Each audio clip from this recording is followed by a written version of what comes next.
Cataract classic రెటినాలకు world class treatment ఇప్పుడు మన బీరంగూడలో అమెరికన్ లేజర్ ఐ హాస్పిటల్స్.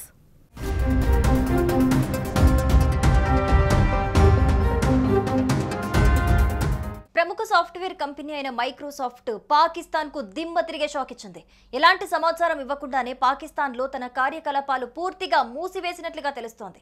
అయితే 2000 సంవత్సరంలో ఇక్కడ ఏర్పాటు చేసిన బ్రాంచ్ ను ఉన్నట్టుండి మూసివేయడంపై పాకిస్తాన్ ఆలోచనలో పడింది. ఇదే వార్త ఇప్పుడు ప్రపంచవ్యాప్తంగా తీవ్ర చర్చనీయాంశంగా మారుతోంది. సడన్ గా మైక్రోసాఫ్ట్ ఇలాంటి నిర్ణయం ఎందుకు తీసుకుంది? అందుకు దారితీసిన కారణాలు ఏంటి? ఇప్పుడు చూద్దాం.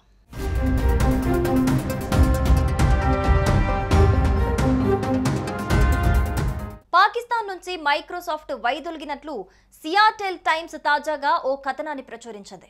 అందుకు గల కారణాలపై తన అంచనాలను కూడా వెల్లడించింది. పాకిస్తాన్లో ఆర్థికంగా అనిశ్చిత పరిస్థితులు నెలకొన్నాయని, అక్కడ స్వేచ్ఛగా వ్యాపార కార్యకలాపాలను నిర్వహించగలమనే విశ్వాసం విదేశీ పెట్టుబడిదారుల్లో లేదనే విషయాన్ని పేర్కొంది. వాస్తవానికి 2022 తర్వాత పాకిస్తాన్లో మైక్రోసాఫ్ట్ తన కార్యకలాపాలు మరింతగా విస్తరించాలని భావించిందట. కానీ ఇప్పుడు అక్కడ పరిస్థితులు అందుకు అనుకూలంగా లేవని కంపెనీ భావించినట్లుగా తెలుస్తోంది. ఇందులో భాగంగానే మైక్రోసాఫ్ట్ పాకిస్తాన్లో మూసివేసినట్లుగా వార్తలు వినిపిస్తున్నాయి.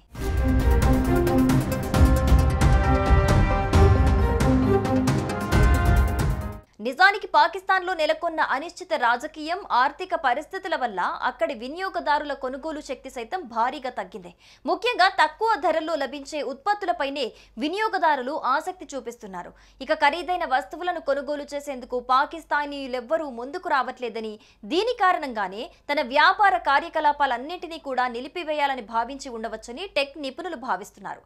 అయితే మైక్రోసాఫ్ట్ పాకిస్తాన్లో తన కార్యాలయాన్ని పూర్తిగా మూసివేసినట్లు మాత్రం ఇంతవరకు అధికారికంగా ప్రకటించలేదు. 2000 సంవత్సరం జూన్ నెలలో మైక్రోసాఫ్ట్ తన కార్యాలయాన్ని పాకిస్తాన్లో ప్రారంభించి ఉన్నట్టుండి ఇలాంటి నిర్ణయం తీసుకోవడంపై అక్కడి ఉద్యోగులు ఆలోచనలో పడ్డారు.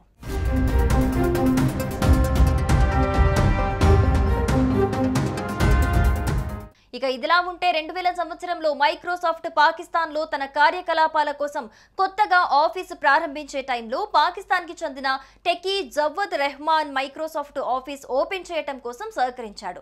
దీంతో ఇప్పుడు ఉన్నట్టుండి మైక్రోసాఫ్ట్ సేవలు ముగియటంతో రెహమాన్ భావోద్వేగానికి గురై లింక్డ్ఇన్లో ఓ పోస్టు పెట్టారు. సరిగ్గా 25 ఏళ్ల క్రితం పాకిస్తాన్లో ఐటీ పరిశ్రమ అభివృద్ధి చెందుతుందని భావించాను. మైక్రోసాఫ్ట్ తన కార్యకలాపాల కోసం పాకిస్తాన్లో ఆఫీస్ ఓపెన్ చేయటం, దానిలో నేను భాగస్వామి అవటం ఎంతగానో ఆనందించాను. కానీ ఇప్పుడు అదే మైక్రోసాఫ్ట్ మూతపడుతూ ఉండటం అనేది నాకు బాధగా ఉందంటూ రాసుకొచ్చారు. ఇంతేకాకుండా రెహమాన్ పాకిస్తాన్ ఐటీ మంత్రికి ఓ కీలక విజ్ఞప్తి కూడా చేశారు. మల్టీనేషనల్ సంస్థలు ఒక్కొక్కటిగా పాకిస్తాన్ నుండి బయటికి వెళ్లిపోతూ ఉండటం ఎందుకు జరుగుతుందో ఇకనైనా ఆత్మ పరిశీలన చేసుకోవాలని, అందుకు తగ్గట్లుగా పరిస్థితి చక్కదిద్దుతారని ఆశిస్తున్నానంటూ రెహమాన్ ఆవేదన వ్యక్తం చేశారు. అయితే పాకిస్తాన్ నుంచి మైక్రోసాఫ్ట్ పూర్తిగా వైదొలిగిన నేపథ్యంలో ఒక్కొక్కరిగా స్పందిస్తూ ఉన్నారు. ఈ నిర్ణయంతో పాకిస్తాన్ ఆర్థిక వ్యవస్థ మరింత కుదేలవటం ఖాయమనే అభిప్రాయాలు వ్యక్తమవుతున్నాయి.